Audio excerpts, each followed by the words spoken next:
The engine screamed before it died. The sound cut through the quiet hangar and made everyone look up. Workers stopped what they were doing. Tools clanged on the concrete floor. A tall man in a charcoal suit walked toward the noise with a scowl on his face. His name was Victor Hale.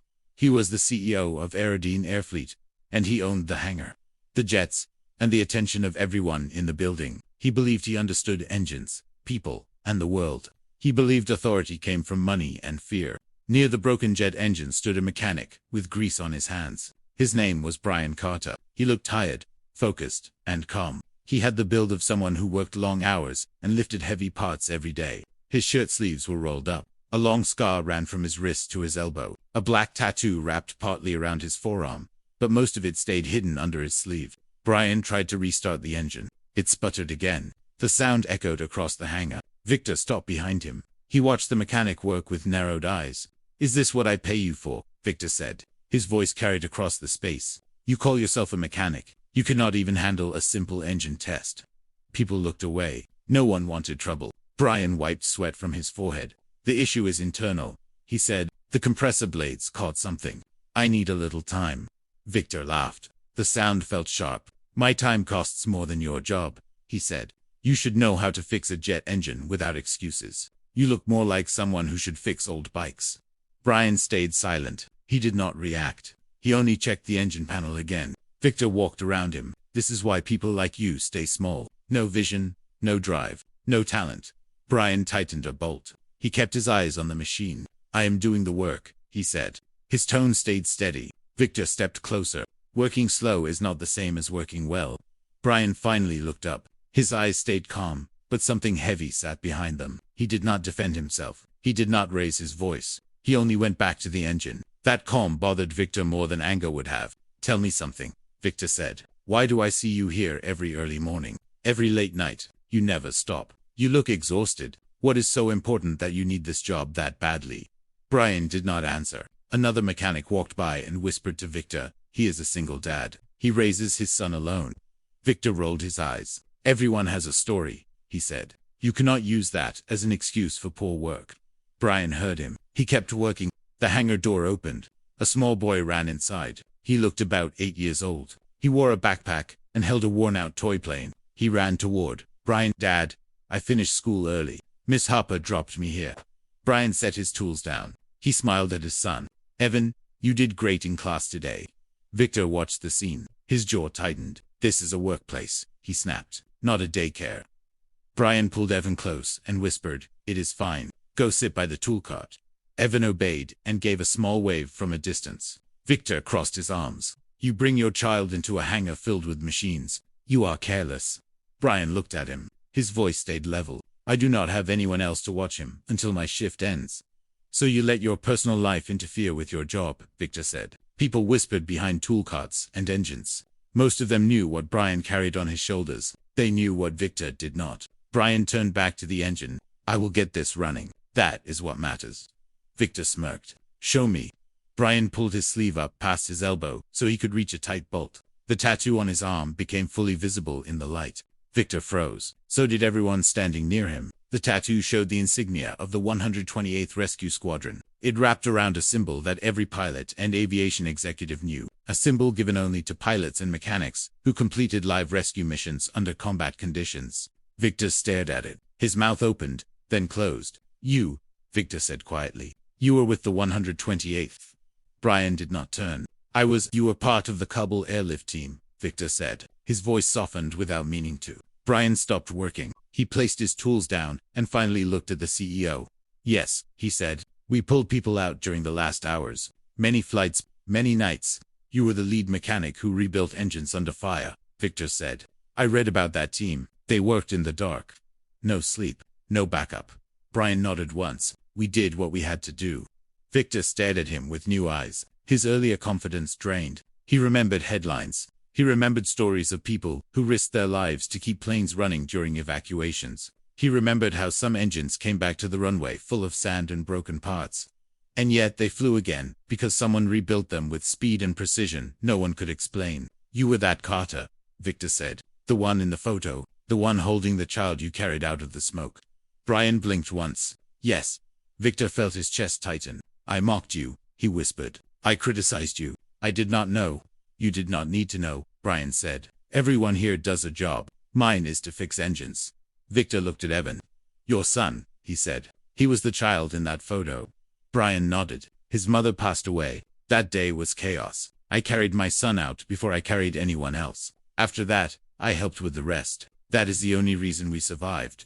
The hangar stayed silent. Victor took a slow breath. I am sorry, he said. I judged you without understanding anything. Brian shrugged. It happens. No, Victor said. It does not just happen. I have seen many people in this hangar. No one carries that kind of history. I spoke to you like you are nothing. I owe you more than an apology. Brian shook his head. You do not owe me anything. I left that life behind. I work here because I need a stable job. I need to raise my son. That is all. Victor stepped closer. Let me help you with this engine. Brian blinked in surprise. You do not know how.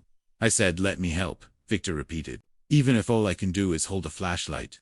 Brian studied him. Something in Victor's expression had changed. The arrogance was gone. The sharpness was gone. Only sincerity remained. Brian handed him the flashlight. Victor held it steady. He did not speak. He watched the mechanic work. He saw how Brian inspected every blade, every hinge, every joint. He saw the skill that came from years of pressure. He saw hands that once worked fast enough to save lives in places most people avoided. After 20 minutes, Brian looked at the panel, tried the ignition. Victor pressed the switch. The engine roared back to life. Smooth, clean, strong.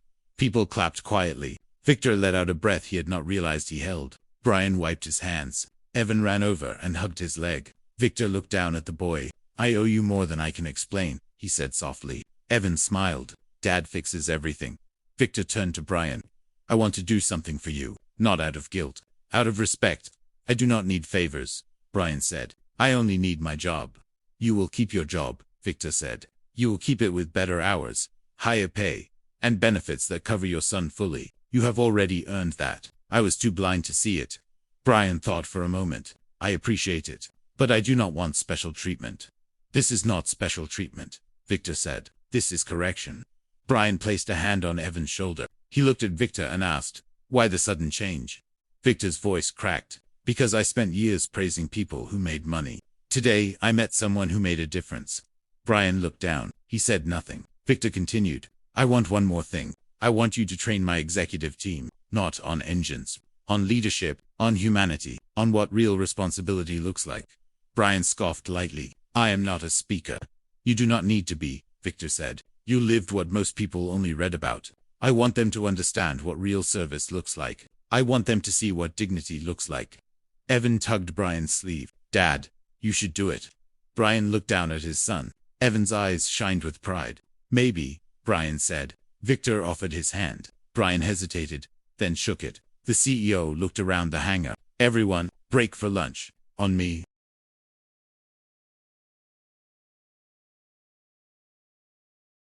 Workers smiled. Some even cheered. Victor turned back to Brian. I insulted you in front of everyone. I want to make it right in front of everyone. You already did, Brian said. You listened. Victor nodded. Brian picked up Evan. The boy rested his head on his father's shoulder. You work hard, Victor said. You raise your son alone. You survived things no one should face. And you still show up every day. That is the definition of strength. Brian looked straight at him. Strength is doing what you must for the people you love. Victor smiled for the first time. Then you are the strongest man I have ever met. Brian nodded once. Thank you. Victor looked at the engine. You saved more lives than I ever will. Today you saved my perspective too. Brian took Evan's backpack and walked toward the exit. Victor watched them go. He felt something he had not felt in a long time. Respect, gratitude, humility. Before Brian reached the door, Victor called out, Carter. Brian turned. Victor said, I learned something today. A leader is not measured by the titles he carries. He is measured by how he treats the people who carry him. Brian gave a small smile. Then start from here. I will, Victor said. Brian walked out of the hangar with his son. The sunlight hit them both. Evan laughed about something small. Brian placed a hand on his son's back. Victor watched until they were gone. He turned to the workers. From today onward, this hangar will run on respect, he said. Every person here matters. Every job matters. No one is small. No one is invisible. People nodded. Some smiled at the change they never expected. Victor looked at the place where Brian had stood moments before. He felt a quiet shift in himself. A man he once mocked had given him a lesson he would carry for life. A lesson about courage. A lesson about kindness. A lesson about humanity. Victor whispered to himself, "I will do better." And for the first time in years, he meant it. The day ended with engines running strong. Workers talking louder. Spirits lifted. A hangar that felt heavy in the morning now breathed with something new. Hope.